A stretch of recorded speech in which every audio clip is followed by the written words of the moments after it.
out there in this difficult market. I've entitled the panel, is there always a plan? Do you know where you want to be in 5 years, or is the strategy more market-driven and the investments made on gut feel? I don't know whether that's what Anthony has in mind in terms of talking about something, but I'm sure it's going to be interesting. Our moderator, Mr. Anthony Zolotas, CEO of Eurofin Group. Anthony, please. Good afternoon, ladies and gentlemen. This is the last session of the day, and I appreciate that you're all tired having to digest all these pearls of wisdom that you have heard from previous panels. I appreciate you're all tired, so we will try to bear with us a bit longer. Although I'm supposed to ask the panelists questions related to the title of the session, I have decided to digress a bit and ask questions which in my view are closer to each panelist's area of expertise. In my view, talking of a 5-year plan is like asking people in Bergen to predict the weather. Nobody, and I really mean nobody, knows what the market will do tomorrow, never mind 5 years down the line. A series of extremely intelligent people who spend all their time analyzing different markets have been getting it wrong so consistently that I, for one, have lost my faith in forecasting. In my view, as we have heard also from previous panels, the operative word is, for all shipping people, is survival. And given the recent downturn of the LPG and tanker markets, this word is again applicable to all sectors. Before starting to ask the questions, I would like to express my grave concern about the state of the ship financing market, and in particular the difficulty for smaller ship owners to obtain financing on reasonable terms. And by small ship owners, I'm not talking about companies running 1 or 2 ships. Owners of 5 to 10 ships find it difficult to raise bank debt. And if this trend continues, the problem will start affecting even larger companies. Most so-called shipping banks, including those represented on the panel earlier, are not really there to lend money to smaller ship owners. Feel free to ask them. There is a whole host of reasons why this is happening. Some of them were addressed earlier on today, but the vast majority of which have nothing to do with the quality of the credit. However, that is the current reality, and unless something is done soon, the prospects for the survival of the small Greek ship owner, which is, in my view, the backbone of Greek shipping, are not good. So is there a solution to this problem? Well, let me therefore start my questioning by asking the panelists, starting with Mr. Rokkos on my right, what is his view on the availability of ship financing for shipping companies today? Yeah, first of all, I would like to introduce myself. I'm Dr. Coustas Rokkos. I'm CEO and Chairman of TST International. My view, of course, is, as you said correctly, the banks are very much reluctant to finance small companies because in the past they were used to big numbers. They liked very much to lend $100 million instead of $10 million because for them they had considered that it took them the same time to spend for both. So definitely the small companies can find difficult to raise debt.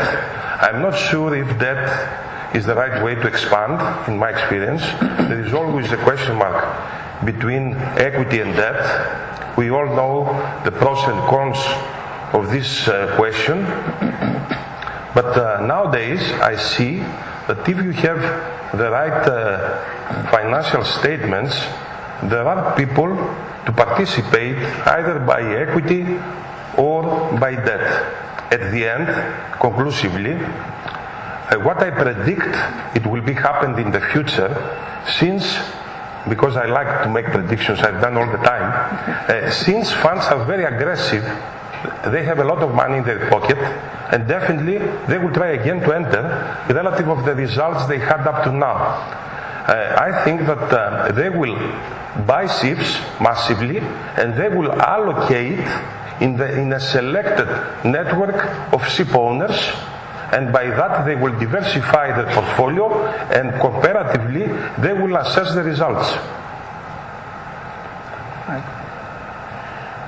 Really, would you be, Mrs. Frangistas, would you be able to Sure. give your own views on the state of the finance market, the way you see it from an operator's point of view? Sure. I would start by saying that I think it's disappointing to see that all this value created with banks that companies like ours have created for all these years is just gone. And there are many companies that with the banks that they were used to working for years and years, they don't find them there. So I think this is a pity. Unfortunately, bankers themselves don't know exactly where they stand. Things change. Banks have gone through crisis themselves. I think it was mentioned in the panel also earlier, and it's true. And quite honestly, I think it's probably one of the biggest problems ahead. The financing for shipping.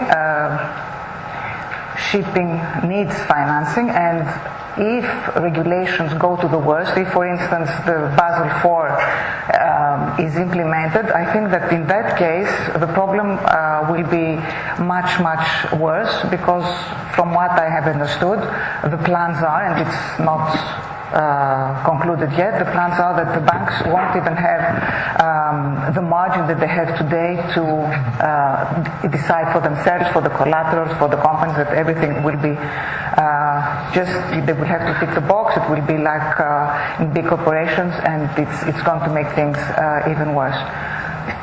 The reality still today is that there are banks there. They cannot always deliver what you think they can, or what they think they can, or what they promise you they will.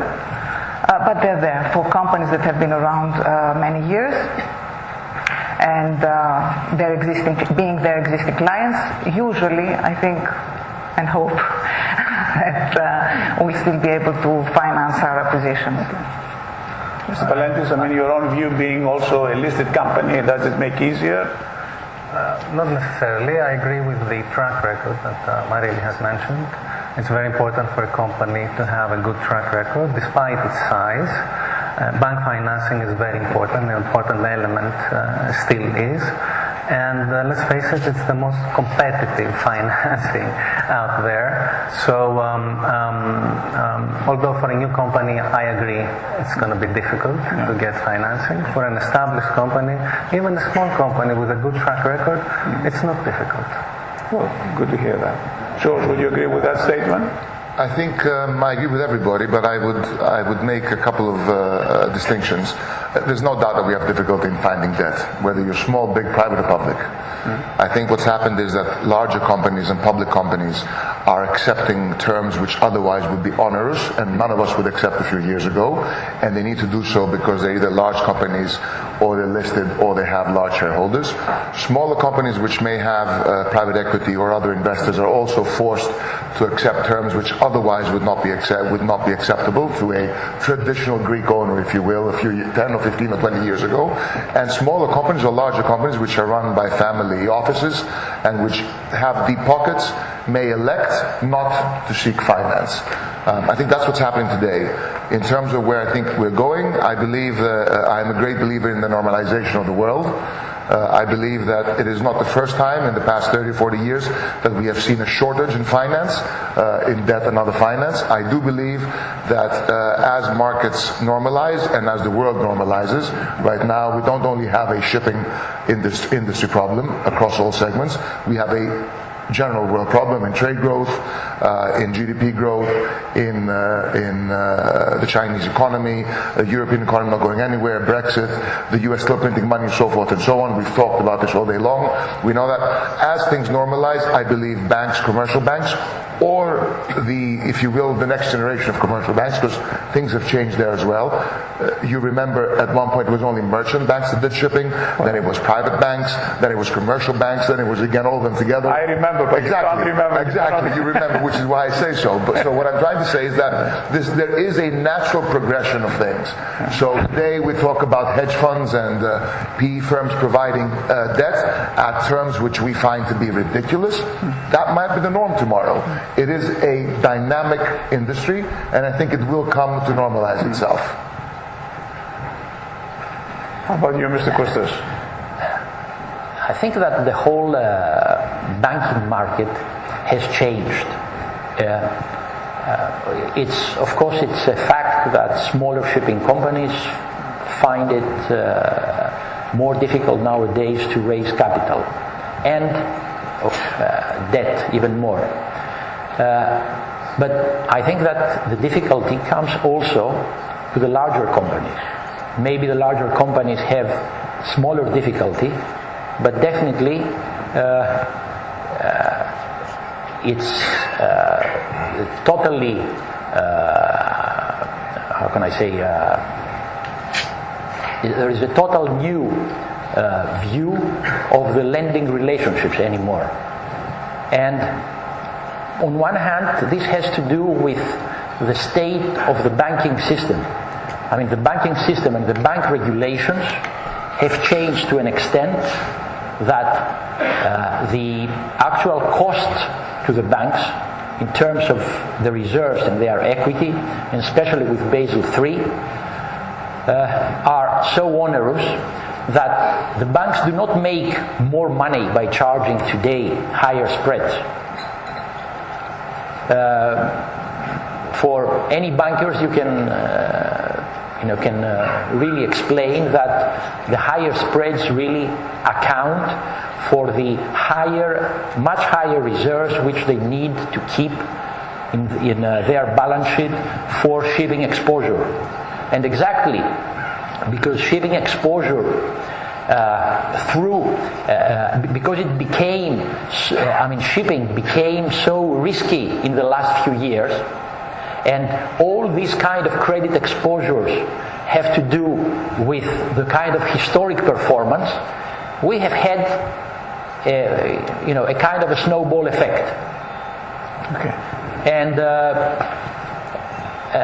another issue regarding finance is that today, especially when we talk about new buildings, it's ECA finance that dominates, and without that, and without the support of maybe Chinese leasing companies that came into the market, we would have a completely different landscape in the lending environment, whether it is for big or small companies.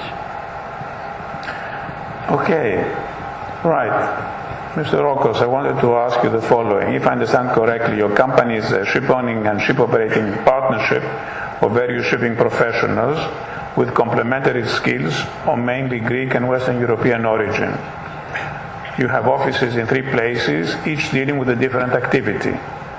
In a region dominated by family-owned companies, your setup is almost unique. How are investment decisions taken? What is the secret of your success so far? Because it is really an unusual thing, certainly on Greek territory. Yeah, that's true. Actually, we are, a partnership of shipping entities with specialty and expertise, and we share different fields of business, and by that we can assess properly the market aspects, and we implement operational and financial control, transparency, and additionally each of these entities controls the other one based on the effectiveness and efficiency. And by that, because the principals of these companies are participating by equity, which is the most important and distinct us from other companies, we are, let's say, committed up to the end to this venture, and we try to create wealth and success.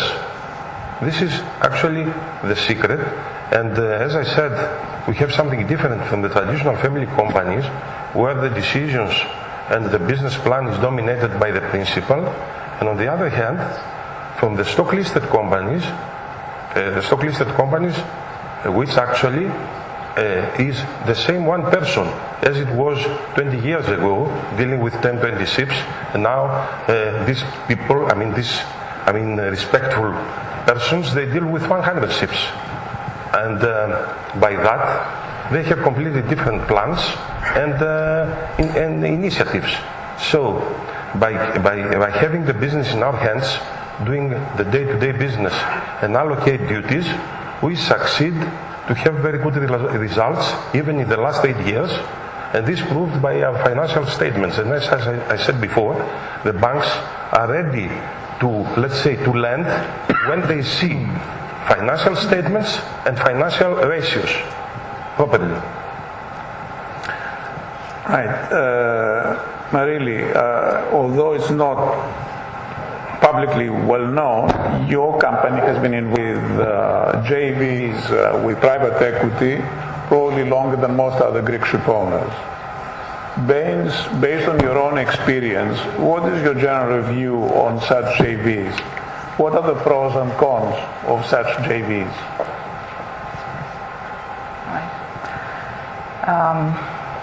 Yes, we have been involved. We have been involved in similar structures since the early 2000s. We think that provided that they are adequately set up, they're beneficial to both parties. And this is the reason why we continued looking into such structures and managed to have all of them actually, I think were successful. I would say that a very important element is chemistry. Chemistry between the partners, cultural compatibility.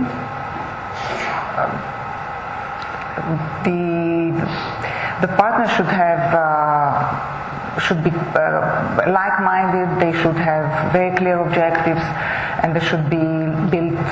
They should manage to build trust. Provided they do all of the above, trust will be built. A high level of trust should be built, so that a solid partnership, a solid joint venture is established. One that will allow for repeat investments. Regarding the merits, no, I don't. I can tell you some pros, but I would like to point out that regarding the merits of these structures, I think that one shouldn't be thinking only in terms of returns. It's wrong to us to think in terms of returns. We all know that the market is the market, and they should really be judged on if they manage to be solid, and as I said before, if the partners are there to invest together. The pros, of course, it goes without saying, is the ability to raise capital. Large amounts of capital can be raised. This way, you can invest in more ships, different sectors, different types of ships rather, and different ages, and that by itself gives a diversity. The fact that you can have two points of view, the fact that the fund can also have activity in the management, I think can be a pro, provided that there is this cultural compatibility. The fact that, of course, by having a larger fleet, the manager has access, has more meaningful interactions with banks on the debt side, has a larger footprint, has a higher brand name recognition, all these tangible or intangible side pros, let's say. And of course, the promote as well. The promote, which can be substantial, provided one Your timing is right. reaches the hurdle, and of course, provided the timing is right. On the cons, I feel I don't want to take more time. I could mention other pros and other points here. Quickly, just in the cons, I would say that it's the divergent points of view when they are divergent, and the timeline of a private equity fund is not necessarily, rather is not the same as that of the shipping cycles, as we all know. I would agree with you that this is probably the biggest difference between the ship owners and the private equity's objective, so to speak. I think so. I think this is the most important. So I don't want to take more time. Okay. Mr. Valentis, the capital markets seem to prefer shipping companies active in a single market, as opposed single sector, I should say. Okay. So you have companies that are listed that are only in tankers or in dry cargo. Do you believe that this trend will continue despite the obvious benefits of diversification? We had this discussion, asked this discussion before from the panel. I mean, the market seems to prefer this at the moment, but is this the right policy? If you look at the companies that have had probably the best results in Greek shipping, the bigger companies at least, they have done it because they have diversified. I think it will continue. I think that investors tend to look at the market dynamics of each sector, and therefore they prefer to invest in companies which specialize in a specific sector of shipping. Recently we've seen the example of Maersk breaking up to the tanker and the container business. So I tend to believe that this trend will continue. But do you believe it's the right trend? I mean, or is it something that it will take a long time for investors sort of to get their mind around that? I really don't know. Because you've been in both sectors yourself. We've been in both sectors, but when we went public, we went with a tanker company. We wanted to, and the investor's perception was for a company which specializes in a specific segment. This was an easier message altogether to pass to the market. Okay. Right. George, most of the equity investments in shipping by private equity and other investors have taken place during 2011-14, and with rare exceptions, the performance to date has been poor and sometimes disastrous. In your opinion, have we seen the end of those investors' love affair with our industry? No. If you want a single word answer, I don't think it's that simple.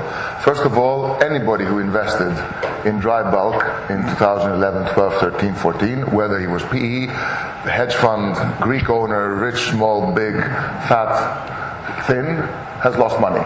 So it has nothing to do with them. It has to do with the market. And that we have to realize. Secondly, I don't think there ever was a love affair. I think it was an overnight flirt. And it is yet to grow into a love affair. Yeah. What I mean is that in reality, the actual numbers involved in absolute terms, but also as a percentage of equity or capital or debt, whichever part of the capital structure they're in, as compared to the rest of the market, is very small. That is the reality. There's a lot of talk about it. We hype it up. If you will, there was a love affair with the press. Yes. Not between PE and owners. There was a love affair between owners and the press, and PE and the press. It was sexy, it was trendy, it was nice. But I think that's about it. I think it is here to stay. I think this will evolve. And you will find that certain investors are better suited for this, and certain investors are not. It is not, there are a number of large names out there which have grown over the past 20 or 30 years and have become really heavyweights in PE. Apollo, Oaktree, etc., who have tremendous investments across the board in shipping. I'm not going to say if they're good or bad investments. That's not for me to critique. But they're there. They've been there for over 20 years, some of them, and they have tremendous exposure. Some of those will stay, some of them will leave. But I do believe that this will continue. It's not going to be a love affair. PE firms, alternative hedge funds, you name it, whatever they want to call each other, they will stay in this market. They will continue to invest. They will learn from their mistakes, as do all of us, and they will mature in the way that they invest. So, in your view, it is, to keep on to the same vocabulary, so to speak, I mean, it is like a quickie, hoping to develop into a love affair. Which was very sweet. Which was very sweet. Will evolve into a long weekend, and then into a love affair. And then into marriage, and then we hope we don't get a divorce. Okay, right. Something like that. Mr. Coustas, in your view, the Greek container operators seem to have managed to survive relatively unscathed, whilst most of the other European, notably the German operators of container ships, particularly those operating under the KG structure, went bust. I mean, can you explain why this has happened? What do we do better? First of all, one of the reasons that a lot of KG operators went bust is because in the KG system you have a single ship entity, single ship company, that in case there is something wrong, there is no one to subsidize. When you have, like the Greek company, you can have a Greek company with a large number of vessels. Even if a number of ships is, let's say, idle or whatever, is losing money, then there is, of course, the rest that is going practically to complement the shortfall. So, this aggregation, first of all, in itself, which is completely different in the Greek model, which is a company, it's a holding model, compared to a single ship model, definitely has to do with this. Another, of course, important strategic reason is that KG ships practically were ordered and chartered mainly by managers with access to equity from doctors and dentists who had absolutely no idea, and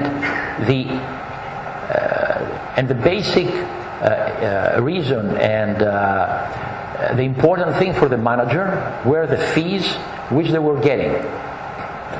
And for a considerable amount of time, when the market was going up, there was a kind of a merry-go-round situation. Everybody was ordering ships, they were chartering them, they were getting the finance. We had the extraordinary situation that even the equity of the KG ships was pre-financed by the banks, by the managers, which led to great disasters and is actually responsible for a good number of problems that German banks developed. And on the other hand, because of the model that the KGs had, which was to sell a yield. And how do you sell a yield? If you have, let's say, a 3-year charter, definitely a charterer will pay you more compared to 10 or 12-year charter. So, because they wanted to sell the deal with a higher possible yield, they were they were chartering the ships for short periods of time, which was pretty good from a short-term point of view, but it was an extremely bad residual risk management. So it was a mismatch, effectively. Exactly, and that is exactly what happened. Okay. Most of these ships, when they were ordered, they had, let's say, a 3-year charter, 5 years. Some of them, of course, had longer charters, and that is why a number of them survived. Okay. Mr. Rokkos, again, I mean, we had this previous panel seem to indicate that I think the bigger the company, you know, the better. I mean, do you really believe yourself, judging from your own experience, that the small company will not be able to survive if the market stays at this level without additional also financing? Yeah. First of all, regarding the capacity to raise debt or equity, needs one thing: the company should perform. This is the criteria, I mean, set by the partners, by lenders and equity partners. And if a company today can perform and become effective and efficient, then I believe that there is a lot of room for expansion.